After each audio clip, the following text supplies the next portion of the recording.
नमस्कार दोस्तों, स्वागत है आपका फिनटैक्स ज्ञान में। मैं हूं आपका दोस्त और होस्ट, और आज हम एक ऐसे विषय पर बात करने जा रहे हैं जो हम सभी के लिए बहुत महत्वपूर्ण है, खासकर जब जुलाई का महीना आता है।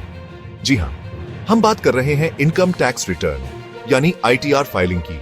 ये एक ऐसी प्रक्रिया है जिसे लेकर अक्सर हमारे मन में कई सवाल और थोड़ी घबराहट होती है, और इसी घबराहट में हम कुछ ऐसी गलतियां कर बैठते हैं जो हमें बाद में बहुत भारी पड़ सकती है। क्या आपको पता है कि आईटीआर फाइल करते समय की गई कुछ छोटी छोटी चूक जिन्हें हम अक्सर नजरअंदाज कर देते हैं, आपको इनकम टैक्स डिपार्टमेंट से एक डरावना नोटिस दिलवा सकती है? सिर्फ नोटिस ही नहीं, बल्कि सेक्शन 234F के तहत आप पर 10,000 रुपए तक का जुर्माना भी लग सकता है। सोचिए, टैक्स बचाने की जगह उल्टा जुर्माना भरना पड़ जाए। ये तो कोई नहीं चाहेगा। ये गलतियां बहुत आम हैं और हर साल लाखों लोग अनजाने में इन्हें दोहराते हैं। तो आज इस वीडियो में हम इन्हीं 7 सबसे आम लेकिन खतरनाक गलतियों की गहराई में जाएंगे। हम एक एक करके समझेंगे कि ये गलतियां क्या हैं, क्यों होती हैं, और सबसे जरूरी, इनसे कैसे बचा जा सकता है। हमारा मकसद है आपको एम्पावर्ड करना, ताकि आप अपना आईटीआर खुद आत्मविश्वास के साथ और बिना किसी गलती के फाइल कर सकें। इसलिए इस वीडियो को अंत तक जरूर देखें, क्योंकि हर एक पॉइंट आपके लिए जानना बेहद जरूरी है। चलिए शुरू करते हैं और बनते हैं एक स्मार्ट टैक्स पेयर। दोस्तों, हमारी लिस्ट की सबसे पहली और सबसे बड़ी गलती है एनुअल इंफॉर्मेशन स्टेटमेंट यानी एआईएस और टैक्स पेयर इंफॉर्मेशन समरी मतलब टीआईएस को चेक न करना। अब आप सोच रहे होंगे कि ये एआईएस और टीआईएस आखिर हैं क्या?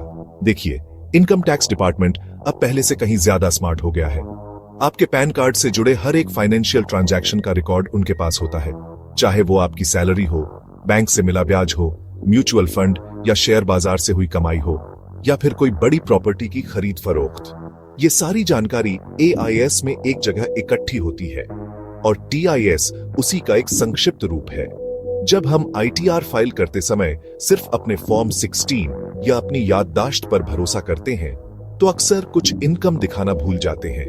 मान लीजिए, आपको किसी सेविंग्स अकाउंट से 12,000 रुपए का ब्याज मिला, जो आप आईटीआर में दिखाना भूल गए, लेकिन बैंक ने यह जानकारी डिपार्टमेंट को दे दी है।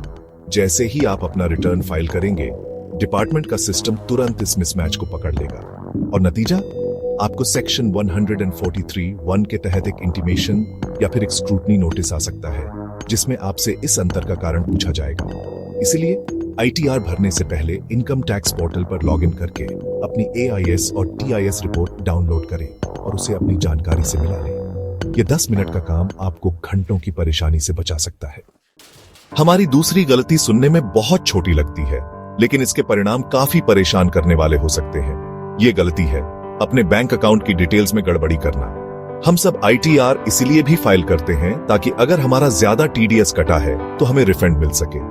अब जरा सोचिए, आपने पूरी मेहनत से आईटीआर फाइल किया, आपका रिफंड भी अप्रूव हो गया, लेकिन वो आपके अकाउंट में आया ही नहीं। क्यों?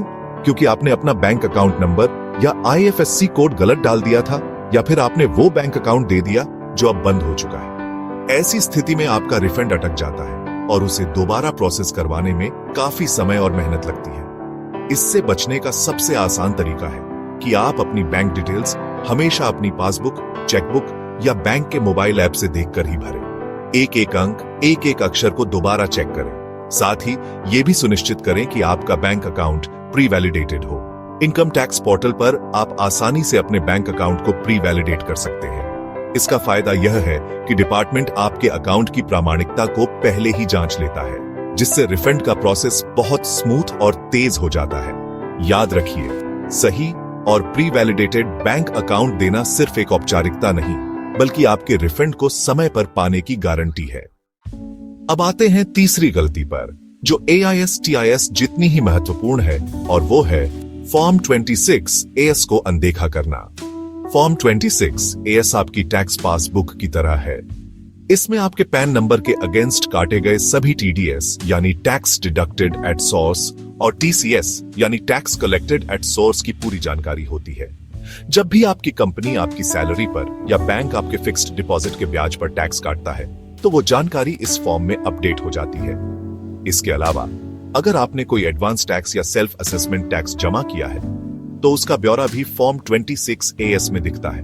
समस्या तब होती है जब हम आईटीआर में टीडीएस की जो रकम क्लेम करते हैं वो फॉर्म 26AS में दिख रही रकम से मेल नहीं खाती। उदाहरण के लिए, हो सकता है आपके एम्प्लॉयर ने टीडीएस तो काटा, लेकिन उसे समय पर सरकारी खाते में जमा नहीं किया, या जमा करते समय आपका पैन नंबर गलत डाल दिया। ऐसे में वो टीडीएस आपके फॉर्म 26AS में नहीं दिखेगा।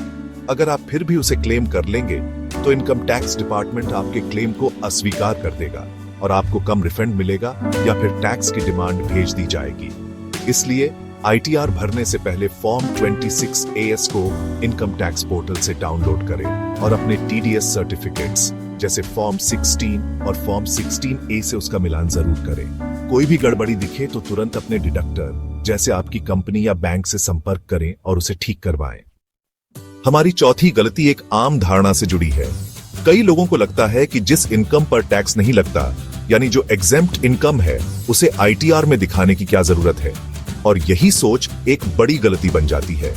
एग्जेम्प्ट इनकम वो आय होती है जिस पर आपको टैक्स तो नहीं देना होता, लेकिन कानून के अनुसार उसे आईटीआर में रिपोर्ट करना अनिवार्य होता है। इसके कुछ आम उदाहरण हैं: पब्लिक प्रोविडेंट फंड से मिला ब्याज, एग्रीकल्चरल इनकम कुछ शर्तों के साथ, और जीवन बीमा पॉलिसी की मैच्योरिटी पर मिली रकम अगर शर्तों को पूरा करती है। अब सवाल उठता है कि इसे दिखाना क्यों जरूरी है। मान लीजिए आपके अकाउंट में पब्लिक प्रोविडेंट फंड से 1 लाख रुपए आए, जो कि टैक्स फ्री है। आपने इसे आईटीआर में नहीं दिखाया। कल को इनकम टैक्स डिपार्टमेंट आपके बैंक ट्रांजैक्शंस को देखता है और उन्हें ये 1 लाख रुपए की क्रेडिट एंट्री मिलती है। अगर आपने इसे आईटीआर में रिपोर्ट नहीं किया है तो डिपार्टमेंट आपसे इस पैसे के सोर्स के बारे में पूछ सकता है।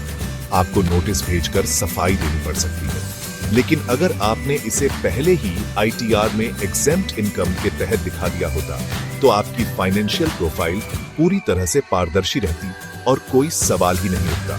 इसलिए अपनी टैक्स प्रोफाइल को साफ सुथरा और मजबूत रखने के लिए हर तरह की इनकम, चाहे वो टैक्सेबल हो या एग्जेम्प्ट, उसे आईटीआर में जरूर दिखाएं।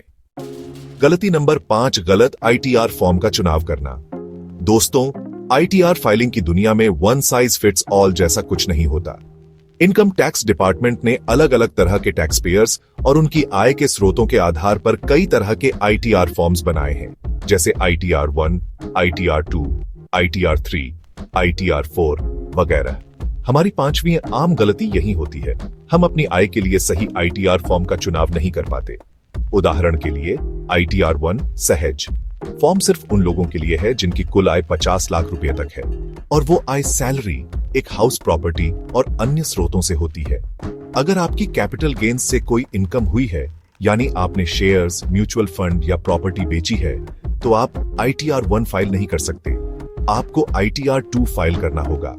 इसी तरह अगर आपकी बिजनेस या प्रोफेशन से इनकम है तो आपको आईटीआर 3 या आईटीआर 4 सुगम में से चुनना होगा। गलत फॉर्म चुनने का नतीजा यह होता है कि आपका रिटर्न डिफेक्टिव माना जा सकता है। इनकम टैक्स डिपार्टमेंट आपको सेक्शन 129(9) के तहत एक नोटिस भेजेगा और आपको सही फॉर्म का उपयोग करके एक रिवाइज्ड रिटर्न फाइल करने के लिए कहेगा। इसमें आपका समय और ऊर्जा दोनों बर्बाद होते हैं। इसलिए फाइलिंग शुरू करने से पहले कुछ मिनट लगाकर यह समझ लें कि आपकी इनकम के स्रोतों के हिसाब से आपके लिए कौन सा आईटीआर फॉर्म सही है। गलती नंबर 6 है झूठे या गलत डिडक्शंस क्लेम करना। टैक्स बचाना हम सबका अधिकार है और इनकम टैक्स एक्ट हमें इसके लिए कई सारे विकल्प भी देता है, जिन्हें हम डिडक्शंस कहते हैं। Section 80C, 80D, 80G, HRA वगैरह कुछ ऐसे ही लोकप्रिय डिडक्शंस हैं। लेकिन छठी गलती तब होती है जब हम टैक्स बचाने के लालच में ऐसे डिडक्शन क्लेम कर लेते हैं जिनके लिए हम पात्र नहीं हैं या फिर जिनके हमारे पास कोई सबूत नहीं है। कुछ लोग सोचते हैं कि बिना डोनेशन दिए 80G में छूट क्लेम कर लें या फिर बिना किराया दिए HRA क्लेम कर लें। कौन देखने आ रहा है? यह सोच बहुत खतरनाक है। इनकम टैक्स डिपार्टमेंट अब डेटा एनालिटिक्स और आर्टिफिशियल इंटेलिजेंस का बड़े पैमाने पर इस्तेमाल कर रहा है। अगर आपके क्लेम किए गए डिडक्शंस आपकी प्रोफाइल से मेल नहीं खाते तो आपका केस स्क्रूटनी के लिए चुना जा सकता है। तब आपसे हर एक डिडक्शन का सबूत मांगा जाएगा, जैसे 80D के लिए हेल्थ इंश्योरेंस की रसीद, 80G के लिए डोनेशन की रसीद या HRA के लिए रेंट एग्रीमेंट और रेंट की रसीदें। अगर आप सबूत पेश नहीं कर पाए तो न सिर्फ आपका डिडक्शन अस्वीकार कर दिया जाएगा और आपको अतिरिक्त टैक्स और ब्याज भरना पड़ेगा, बल्कि गलत जानकारी देने के लिए आप पर 200% तक की पेनल्टी भी लगाई जा सकती है। इसलिए हमेशा ईमानदार रहें और केवल वही डिडक्शन क्लेम करें जिनके आपके पास पुख्ता और प्रामाणिक दस्तावेज मौजूद हैं। और अब आते हैं हमारी 7वीं और आखिरी गलती पर, जो शायद हम सबने अपनी जिंदगी में कभी न कभी की है। काम को आखिरी समय तक टालना, यानी प्रोक्रेस्टिनेशन। हर साल ITR फाइल करने की एक आखिरी तारीख होती है, जो आमतौर पर सैलरीड व्यक्तियों के लिए 31 जुलाई होती है। लेकिन हम में से कई लोग सोचते हैं, अरे अभी तो बहुत टाइम है, और इस चक्कर में आखिरी दिन का इंतजार करते हैं। आखिरी दिनों में इनकम टैक्स पोर्टल पर ट्रैफिक बहुत ज्यादा होने की वजह से वेबसाइट स्लो हो जाती है या क्रैश भी हो सकती है, जिससे फाइलिंग में दिक्कत आती है। अगर आप तय समय सीमा तक ITR फाइल नहीं कर पाते हैं तो इसके कई नुकसान हैं। सबसे पहला तो है लेट फाइलिंग फीस। अगर आपकी टैक्सेबल इनकम 5 लाख रुपए से ज्यादा है तो आपको 5,000 रुपए की लेट फीस देनी पड़ सकती है। इसके अलावा आपको बकाया टैक्स पर सेक्शन 234A के तहत हर महीने 1% की दर से ब्याज भी देना पड़ता है। इतना ही नहीं, अगर आपका कोई लॉस हुआ है तो उसे आप अगले सालों में कैरी फॉरवर्ड नहीं कर पाएंगे। अगर आपने ड्यू डेट के बाद रिटर्न फाइल किया है तो देर क्यों करना। जैसे ही आपके पास जरूरी दस्तावेज आ जाएं, अपना ITR फाइल कर दें। जल्दी फाइल करने से मन की शांति भी मिलती है और आखिरी मिनट की भागदौड़ से भी बच जाते हैं। तो दोस्तों, ये थी ITR फाइल करते समय की 7 बड़ी लेकिन बहुत ही आम गलतियां, जिनसे हर एक टैक्स पेयर को बचना चाहिए। हमने देखा कि कैसे AIS, TIS और फॉर्म 26A को चेक करना जरूरी है, कैसे बैंक डिटेल्स और ITR फॉर्म का सही चुनाव आपके लिए फायदेमंद है, और कैसे एग्जेम्प्ट इनकम को दिखाना और झूठे डिडक्शन से बचना आपको भविष्य की परेशानियों से बचाता है। और सबसे महत्वपूर्ण, समय पर ITR फाइल करने की आदत डालना कितना जरूरी है। याद रखिए, ITR फाइलिंग सिर्फ एक कानूनी जिम्मेदारी नहीं है, बल्कि यह एक अच्छे और जागरूक नागरिक होने की निशानी भी है। इन छोटी छोटी बातों का ध्यान रखकर आप न सिर्फ इनकम टैक्स डिपार्टमेंट के नोटिस, भारी जुर्माने और बेवजह की भागदौड़ से खुद को बचा सकते हैं, बल्कि एक साफ सुथरी फाइनेंशियल प्रोफाइल भी बना सकते हैं। सही pan, verified bank details, income की पूरी और सच्ची जानकारी, सही ITR फॉर्म और समय पर फाइलिंग, ये 5 मंत्र आपको एक tension free tax filing experience देंगे। हमारा उद्देश्य आपको डराना नहीं, बल्कि आपको जानकारी देकर सशक्त बनाना है, ताकि आप अपने वित्तीय मामलों को आत्मविश्वास के साथ संभाल सकें। अगर आपको यह जानकारी उपयोगी और मददगार लगी हो तो इस वीडियो को एक लाइक जरूर दें और इसे अपने दोस्तों, परिवार और सहकर्मियों के साथ WhatsApp पर शेयर करें, ताकि वो भी इन गलतियों से बच सकें। टैक्स और फाइनेंस से जुड़ी ऐसी ही महत्वपूर्ण जानकारियों के लिए हमारे चैनल फिनटैक्स ज्ञान को सब्सक्राइब करना बिल्कुल